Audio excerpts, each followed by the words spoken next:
I was raised evangelical. Miraculous healing, speaking in tongues, God's voice speaking through people, Jesus camps, and Christian school. Yep. Christian school. My whole life. These were all realities to me, and my faith never wavered.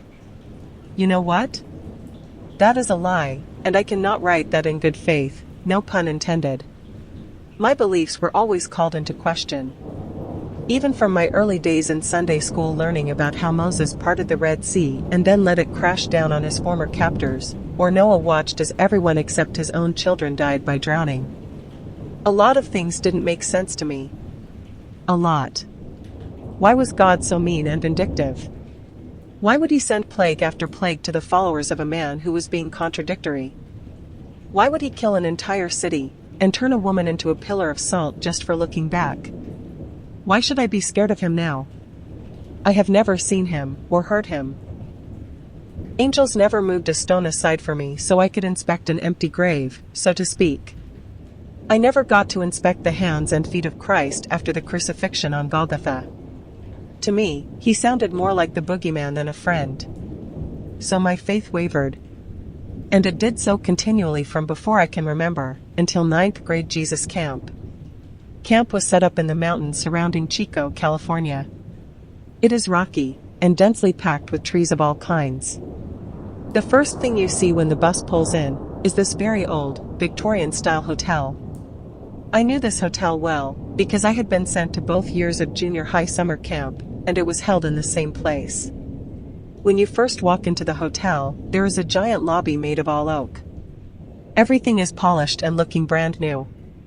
Much more like a modern hotel or cabin. Off to the left, there is a bookstore. You could buy anything Christian niche there. The year before last, my best friend Matt had bought me a little pin that said, "My best friend is a carpenter," which was meant as a play on words by him, because Christ is a carpenter, and my father was as well.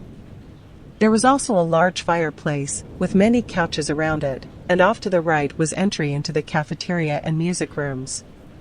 Right in the middle of all of it was a giant staircase which led up to the dorms. Boys took the left tier to their rooms, and girls took the right tier. Matt and I always wanted to be able to stay in the same room, but never even bothered asking. It was Christian Bible camp. Even if our own parents had been letting us have sleepovers since we were in diapers, that didn't mean a Christian Bible camp would let a boy and girl bunk together. Something unheard of and sinful could happen, like cuddling. Or worse, kissing. Big time sin. I remember my 9th grade summer camp year. I was at this particular phase in my continual rebellion where I had decided to completely mimic Cyndi Lauper, whom hadn't been popular for almost 15 years. I had short spiky pink and purple and blue hair, wore ripped up fishnets over multicolored stockings, combat boots, and chic old lady dresses from the thrift store. Matt had similar tastes, save the dresses.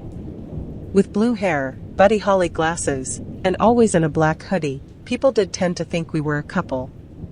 We always laughed at that. We shared hair dye, not bodily fluids. Every year to date I had been stuck in the same dorm room with Christina Bean. I theorize that this is because we were both loners among the other girls. My best friend was a boy and I dressed like the 80s, and she was really, really fucking strange. But I sorta dug strange, and despite the customary eye roll when I found out who my bunkmate would be for the month of Jesus fun, I still looked forward to finding out her strange habits and talking with her some. Camp was comprised of many churches sending their youth together, so literally there would be hundreds of kids there. Christina came from a small church somewhere in Arizona, and she was the only one in her youth group that they ever sent. I don't know if it was because she was the only one who could come, or because she was the only young person at her church. I never bothered to ask. My group always brought about 60 kids, and everyone knew each other, so Christina would cling to me every year. Like White Henri, you get the picture. I hate that saying. So usually as a group, Matt, Christina, and I would make our way to morning worship, at the chapel, down a little path, past the rec center, and a little setback among the trees. It was together we would take our place in the lunch line, and together we would sign up for hikes. Matt did not care for Christina in the least, but he was a good little Christian guy, and put up with her for my sake. After several days of camp, we had all set into our rituals, and were ready for the coming month.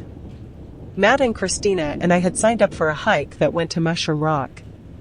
I don't think it was actually called that, it's just everyone else called it that because from a distance, it looked just like the fungi. I had never been up there before, because I much preferred swimming or playing ping pong to trudging up the side of a rocky mountain to sit at the base of the mushroom. But Christina really wanted to do it, so Matt and I tagged along. I questioned her motive for wanting to go. It was an overcast and drearily foggy day, and we would not even be able to see the valley or the ridge of the mountains across the way. But Christina said it would be an adventure, and she was weird, so I went with it. Our counselor Amanda chaperoned the walk. I could tell she wanted to stay and look at the counselor dude swim, but she was performing her duties nonetheless. She quietly and quickly led the hike. To be honest, the hike was nice.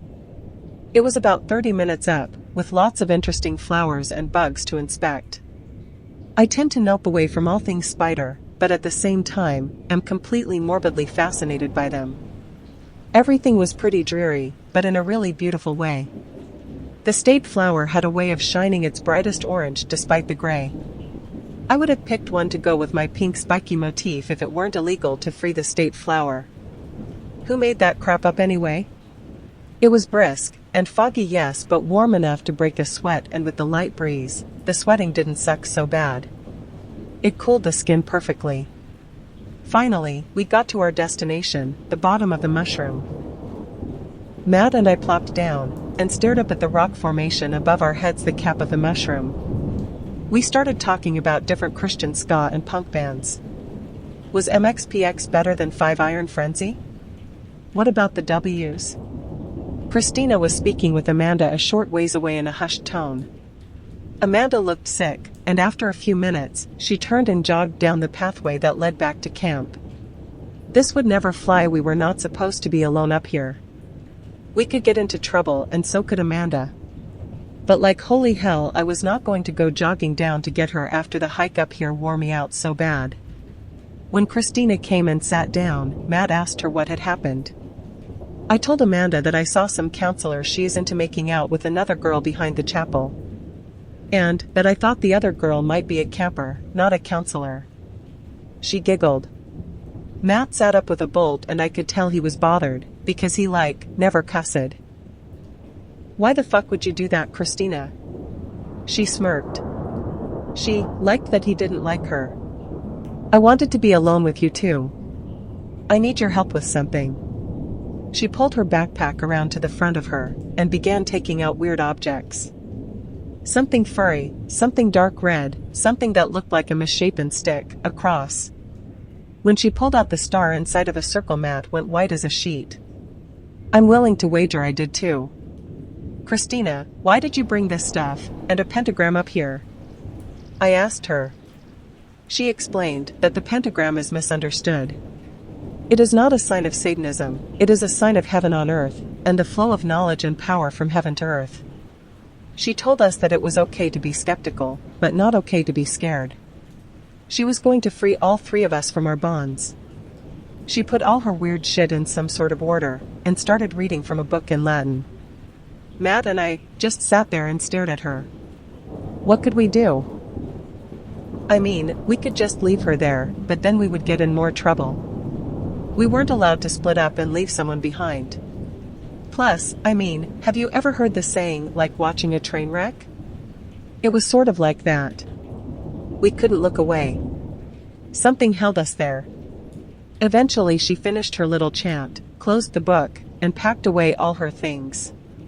Without even looking at us, she got up, and began her descent down the hill. Matt and I exchanged a scared look and followed her back down. At some point he took my hand. My first time holding hands with a boy should have been sweet and romantic, but we were doing it for other reasons. We were both really scared. Later we would share with one another that we each could feel something behind us, following us down that hill. But we were too scared, or proud, or whatever to look. We just held hands and followed Christina back to camp. I had a very hard time falling asleep that night. 1. I kept thinking of Matt, and the hand holding. Did I like him? I mean, no. No way. Weird. EW. I had literally never thought of him like that except somewhere between 5 to 6 when I would make him play house, and ironically, he was always the woman, and I was the breadwinner. He didn't seem to mind playing wife, and quite frankly, I thought he might be gay. Even though it was a sin. But he was cute, and he did have those piercing blue eyes. Then there was that other shit. What the hell was this girl's problem? Why would she lie to Amanda like that? Why would she make us sit there while she pulled out all her weird Satan crap? I mean, okay, do that shit at home. But at a Christian camp? Just this morning, we were hand in hand praying for that crippled kid to stand up and walk, in Jesus' name and all that. Eventually, I dozed, feeling both a little excited for what lay around the corner with Matt, and a little scared for what lay in the bed across from mine. Around 3:30, I heard a loud bang. Number, I didn't just hear it, I felt it. Like it was coming from inside of me, or from all around me. I must have shook, but I didn't open my eyes just yet. I was trembling in fear, instantly. After what seemed like forever, I could hear heavy panting coming from Christina's side of the room. I willed myself to open my eyes, but wished I hadn't immediately. Christina had gotten out of bed and was on the floor. Only it was a handstand. She was doing a fucking handstand without falling. She was perfectly still. There was no swaying or lack of balance. She was stiff like a fucking pole. As if she was standing. As if she was just meant to be this way. I flicked on the lamplight next to the bed. Right as I did, she started to piss herself. And it was weird because I could hear it as well as see it. It sounded like a squirt gun. Since she was upside down, it started to run up her crotch, up her stomach, and to her face. I watched its descent. She was smiling, addressed me. My legs felt like jello. For a moment, I almost relaxed because I thought, okay, I can't run and I can't scream. It's a dream. But usually when I have that thought in a dream, I start floating instantly, so I knew it was real. Yes, my mind really does work that way. As she continued to piss herself and smile up at me, the pee began to run into her mouth, nose, eyes, and hair. It was just starting to pool in her hair, around her head on the floorboards. I willed each step to happen. I made myself peel my eyes away from that horrible, piss-filled smile. When I reached the door, she gurgled my name. It sounded like two people speaking from a mile away, but also inside of my head. Rachel. I ran. I didn't know where to go. I was more disoriented from sleep than I thought I was. I thought for a moment about running to Matt's room. And while I knew where the window was, I wasn't sure which room belonged to him because I wasn't allowed over there. So I made do with the floor supervisor, which happened to be Amanda. I knocked on the door. I could hear the scuffle of sheets, some quiet mumbling, and not soon enough the shuffle of slippered feet to the door. Ugh, the bitch looked stunning even when she was mostly asleep. Her eyes immediately narrowed at the sight of me. Nice prank today, kiddo. What is this about? She seemed to be mad, but I think the look of terror on my face might have helped my case slightly, because she seemed to soften up as I started talking. Amanda, I'm sorry. That wasn't me. I'm pretty scared. Christina is acting really weird, and she peed herself. What do you mean, weird? Can you just come with me and look? I don't... Please? Just come over and see. Without another word, she shut the door behind herself, and I followed her back to my dorm. The light was off, which was strange because I had left it on. Amanda flicked on the overhead lights. Christina was in bed, clearly asleep. She sat up squinting and rubbing sleep from her eyes. She was dry. Her hair was dry. Her jammies, dry. What the actual fuck was going on? Amanda asked Christina bluntly if she had peed the bed. Christina responded, saying that this was a stupid way to repay her for her little joke on the hill, and lied back down. Amanda shot me a look of sincere contempt and ordered me back into bed. I put forth little protest. I didn't want to explain what happened in front of Christina. Quite frankly, I didn't want to explain it at all. It must have just been a dream. It had to be. Only, I don't remember waking up after the piss-and-mouth handstand. I remembered waking up before it. But I brushed it aside. It was a dream. As I dozed off, I could hear that strange giggle I heard earlier at Mushroom Rock after Christina's little prank. I willed myself to sleep despite my racing mind for the second time that night. The next day at breakfast, Matt was nowhere to be found. He wasn't at chapel or games either. I didn't see him until lunch.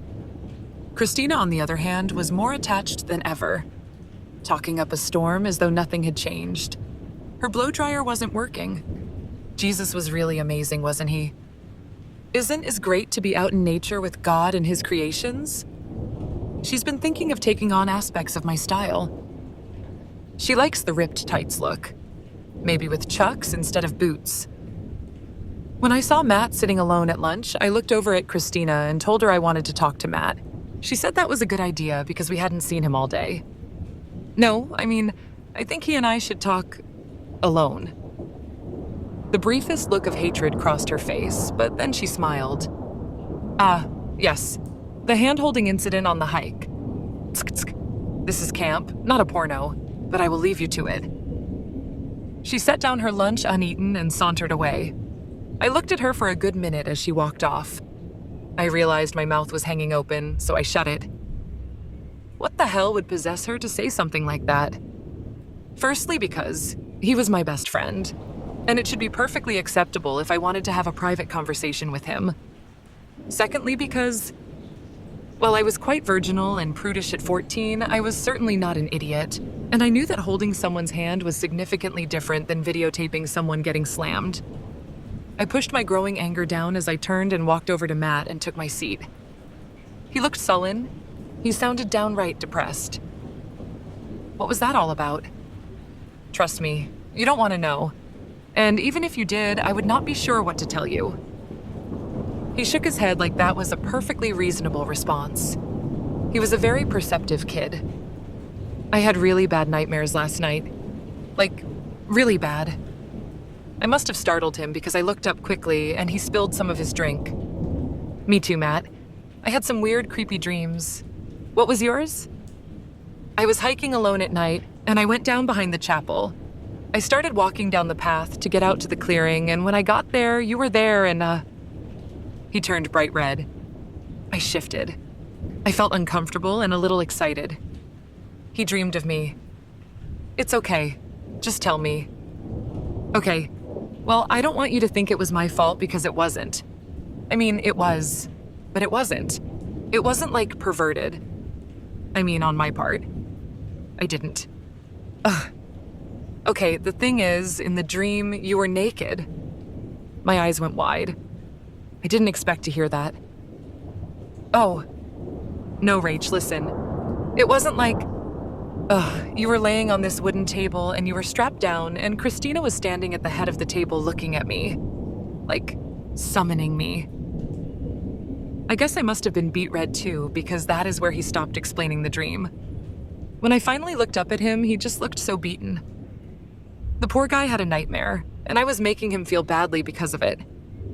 I reached out to him and he took my hand instantly. It was cold and clammy, but it felt safe. It's okay, Matt. Everyone has those sorts of dreams. I have had at least 18 dreams where you are naked. He looked startled. Is that true? Not at all. We both burst out into laughter. It felt good to laugh, like it was foreign. It must have been forever since I had last laughed. But that couldn't be true. I tried to think, but it was useless. I had no idea.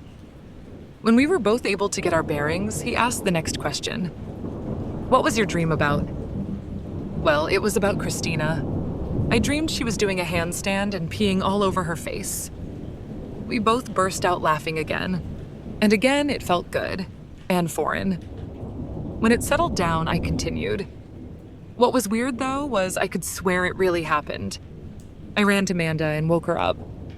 But when we got back to the room, Christina was dry. like it had never happened, so I thought it must be a dream. All of the red in Matt's face gave way to the pale white of fear. That's the part I didn't tell you, Rach. When I woke up, I was behind the chapel, in the clearing. I guess I sleepwalked. After lunch, Matt and I decided to go sit by the fireplace, listen to one of the counselor guys everyone called Topher play the guitar. We thought it would be a good way to unwind. Matt asked me if we could take a break from Christina. It used to be that he just thought she was annoying. Now he was a little freaked out by her. I reluctantly agreed. I didn't much like her anymore either, but it would be hard for me to avoid her since I was rooming with her. It would be awkward, yes. But camp would be over in 3 weeks, and we would go home and never have to deal with it again. Next year, I could just put in a request not to room with her. No problem. That night, I decided to bite the bullet and just tell Christina that what she did up at Mushroom Rock wasn't cool. Telling Amanda that lie about the guy she was digging wasn't cool, and the comment about Matt and I being in a porno together, way not cool. I felt I handled it pretty well, and was as nice and tactful as anyone could be given the situation. Actually, you know what? That isn't entirely true. I was pretty upset. So, I guess I could have been a little nicer. But I wouldn't say I was mean about it. I would say I was matter of fact. At the end of the conversation, I told her that I didn't think the three of us should hang out anymore. I told her I didn't mind being around her in the dorm, and I wouldn't ask for a room transfer. But during activities and stuff, from now on, it would just be Matt and I. To be honest, after her display in the cafeteria, I was scared that she was going to be super mad. But she seemed to take it pretty well. She didn't try to argue her way out of it, and she said she understood. That was that. That night, I dreamed that I was strapped to a table in the clearing behind the chapel. Leather bound my arms above my head and held my legs in a spread eagle position. Christina stood above me, and she was also naked. Her breasts turned me on.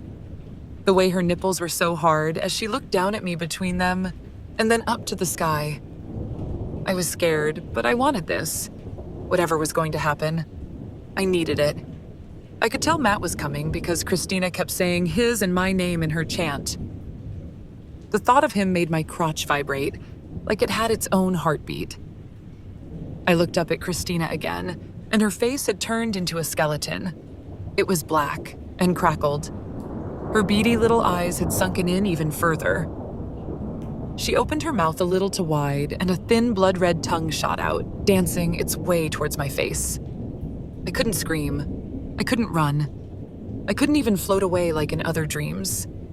I awoke as Matt approached the table, with his penis erect before him. I woke up to Amanda and Christina standing over me. I had pissed myself. It was 3:30 in the morning. Get up and get in the shower right now. I can't believe you two. I can't deal with this. Amanda was apparently also pissed at having to be woken up again in the middle of the night. I dejectedly got up without saying a word, went into the bathroom, stripped down, and got in the shower. Note to the reader. I hate to take you out of the story like this, but I have to interject. I am sorry that the story took such a drastic sexual turn. It's just that I feel it would be wrong to censor it at this point. This was a huge turning point in my life in so many ways. I had never been open to the idea of premarital sex prior to this. My thoughts about the opposite sex were fairly pure. It was just how I was raised. And I can assure you that I most certainly never thought about the opposite sex romantically. There was so much shame to the dream. I woke up feeling embarrassed and as though I legitimately sinned. I can't express in words how new and awful this was. I felt shattered. As I cleaned myself in the shower, I could hear bits and pieces of what Christina was saying to Amanda. Touching herself, actually like moaning, tried to wake her. I was too ashamed to protest. Maybe I was doing those things. I didn't know. This wasn't even fair because I had never touched myself in that way. Devastated. Maybe there are words for how I felt after all. When I was done, Amanda was gone and Christina was just sitting in bed with a smug smirk on her face. She watched my walk of shame to the bed and turned off the lamp as I laid down. I cried myself to sleep, The next day, when I saw Matt in the breakfast line, I was too ashamed to talk to him. I grabbed a banana and decided to walk out to the clearing behind the chapel, just to check it out and sort of psyche myself back into reality. I hadn't been out here since the summer of 7th grade. It just held no appeal to me. It was a little opening with a ring of redwood trees, a fire pit in the middle with a ring of stumps. Lots of dirt, not much to look at. I plopped down on one of the stumps facing back towards camp. I peeled the banana and took a bite. Then, for the first of many times, I realized that this was a somewhat phallic object, and I was eating it. No less in the place where my dream had happened. I lost my appetite and threw the banana in the fireplace when something caught my eye. I got up and walked over to the fire pit. Inside, the burnt remains of the wood were in the shape of a pentagram. I knew Christina had been there, which made me want to leave. I ran. No, I sprinted. My plan was to go all the way back to the dorm and lie down. Halfway there, I was running around the corner of the rec room and literally plowed into Matt. We got up without looking at one another, or helping each other, which was strange for us. We both obviously were feeling embarrassed. As he stammered to his feet, he said, I think we need to talk. We went to the playground. Offset behind the hotel, it was a total 70s throwback, complete with a carousel. We sat on it side by side and spun ourselves with our feet. We sat like that quietly for about 15 minutes before one of us had the courage to say anything. It was Matt. I had the dream again. Me too. I had the same dream as you. I was on a table. This didn't seem off to him. We sat quietly for another couple minutes.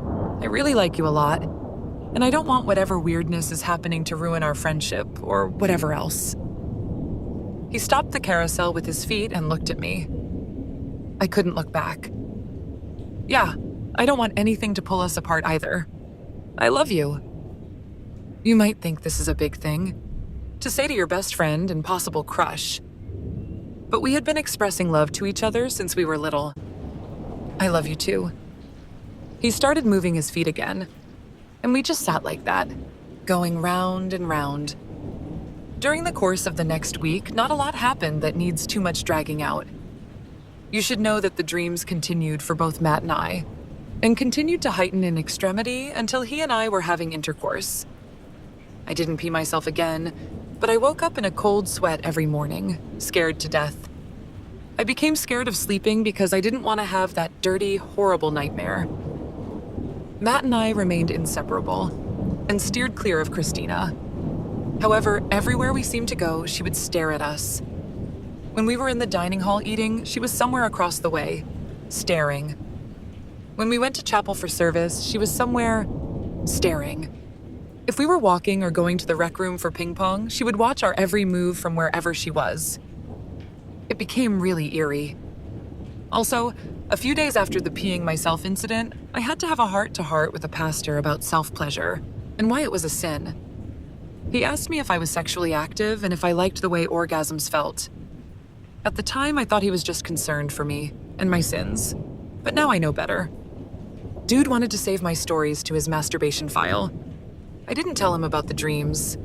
At night, as I fell asleep, I could hear Christina's chanting. I wanted to tell her to stick her voodoo crap up her you-know-what? But I was scared. After the last time I confronted her, forget it. Maybe I would wake up this time pooping on the floor or something. Who knows? Then one morning, I woke up at 3:30 a.m. to Christina's horrible giggles. I had had it. I flicked on the lamp, but the room was empty. The giggles dissipated as the light filled the room. I walked into the bathroom to get some water, and I lucked out. I glanced up into the mirror. She had drawn a fucking pentagram onto my forehead. I flipped. I tried to wash it off, but she must have done it in Sharpie. The best I could do was to fade it slightly, but it was still clear what it was. If I went anywhere in camp with this on my head, they would send me straight home without a second thought. I was going to confront that evil bitch, whatever the consequence. But she never came back to the room. In the morning, I donned a beanie and set out to look for her where I thought she would be. The clearing behind the chapel. When I got there, Matt was already in the clearing, staring into the woods. He too was wearing a beanie, and I didn't even have to ask. Somehow she had gotten to him and put the pentagram on him as well. That's why he was here looking for her. Well, even better. We could confront her together, but she wasn't there. What was there were several dead animals surrounding a 5-point star on the ground. She had placed them in lewd scenes. A dead fox with its brains spilled out, putting its penis inside the mouth of a dead squirrel who had shit his own intestines. A dog with what looked like its own poop in its mouth. A male and female buck in the 69th position, with their guts intermixed. There were some others, but those are the ones that stuck with me. Matt turned his head, bent over, and started to heave. Hearing him puke turned my stomach, and I did the same. While I was lurching the leftovers of last night's dinner, I heard the gurgly voice again. The one that called my came as I ran from the room when Christina was pissing into her mouth. South, it wasn't a dream. The voice came from everywhere and nowhere. I could hear it in my head, and from all around me. It was as though the voice occupied the same space as every particle of air. I could breathe it in. I could taste it. Step into the circle. Matt snapped up. He heard it too, thank God. Christina came out of the forest. She was completely naked. And I know this seems impossible, and if you were with me to this point, I might lose you here, but I swear to God. No, I swear on my own life. On Matt's life. She had changed. Her arms were longer and thinner. Her fingers were longer, like claws. She was very, very skinny, and I could see every bone. Her clavicles looked like diving boards sticking out of her neck and shoulders. She was covered in black dirt and dried blood. Her face was sallow and sunken in. Her eyes bulged too large. I could smell her from where I was. It was sulfur and rotten meat. It was disgusting and sweet at the same time. The smell mixed with the already putrid taste in my mouth and made me start to heave again. Christina raised her line of vision skyward and opened her mouth. Too wide. Easily 3 times as wide as any human should be able to open their mouth. A long, snake-like tongue began to climb out, slither around. She reached up with her blood-encrusted claw-like fingers and began to massage her breast and vagina. Her head snapped back towards us. Matt grabbed my hand and pulled me 1 step backwards. Then another. He was saving me. Every step we put between ourselves and this creature felt a little better. But as long as it was looking at us like that, touching itself, I couldn't make myself run. So Matt was doing it for me. Suddenly, the creature got on all 4s, like it was going to spring at us. Rachel, run. He never let go of my hand, despite that he could have. He could have gotten away faster, but he wouldn't let go. He dragged me behind him while I sobbed and ran as fast as I could. I wanted to make him happy. I wanted to be the one saving him. I could feel the thing behind us. I was reminded of that walk up to Mushroom Rock. Closer. We couldn't outrun it. We would never make it back to camp in time. I could feel it. Breathing on my neck, right behind me. I felt its tongue tickle my ear. Most shockingly, I could hear all the evil things it wanted me to do. It whispered of ecstasy and knowledge greater than my own. It told a story of immediate gratification. I didn't know if Matt could hear, but neither of us wanted these things. We wanted our innocence. We wanted to choose. As a claw swiped at my back and tore my dress, we made it to the clearing. We were panting, and kids in the quad area stopped what they were doing and looked. I guess we must have been quite a spectacle. We both spun around and saw the bony black back disappear back into the shadowy cover of the woods. We embraced through our sobs. We sat there in that embrace for what seemed like forever. It felt so good to be held after all of it. Eventually, the counselors came over and asked us to explain what was going on. When we couldn't, we were led into one of the main pastor's office. Now, usually, in stories or movies, the people try to keep everything to themselves because they know that people won't believe them. But this was Jesus camp. We spilled our guts. We told him everything. Except for the part about the sex and the dreams. That was too embarrassing for both of us. Eventually, the pastor picked a group of the stronger counselor guys and a few pastor types to go out into the woods and look for Christina. They found her about 2 hours later. She had hung herself in a tree. I don't know the details of what she looked like, but if she looked demonic, I am willing to guess we would have heard that. She had killed herself. The camp was abuzz. There were a million cops that came, ambulances. Special therapists came as well, to make sure we weren't traumatized, and maybe because there was some cult things involved. I was questioned by 2 sort of mean police officers for hours.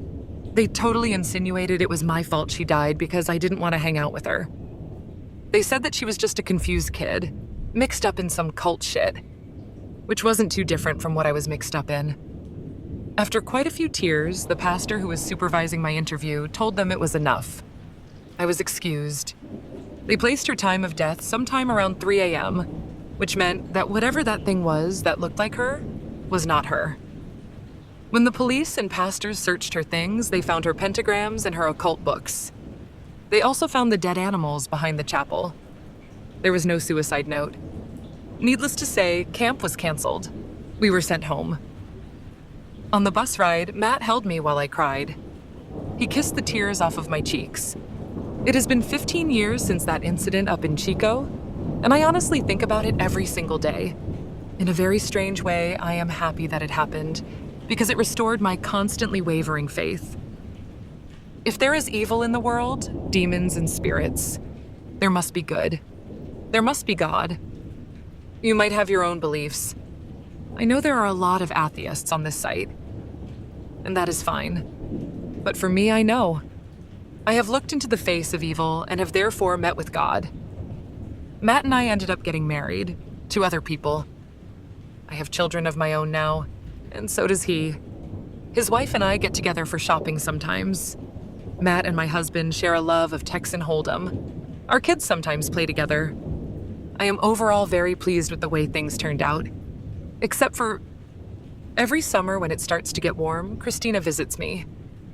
I wake up because it sounds like someone is peeing on the floor, and I will swing my feet off the bed and step in warm liquid. I will hear her laughter as I flick on the light and see that my feet are dry. Her fleeting giggle that slowly quiets as the lights come on. And the dreams. I still dream of fucking Matt while that beast watches.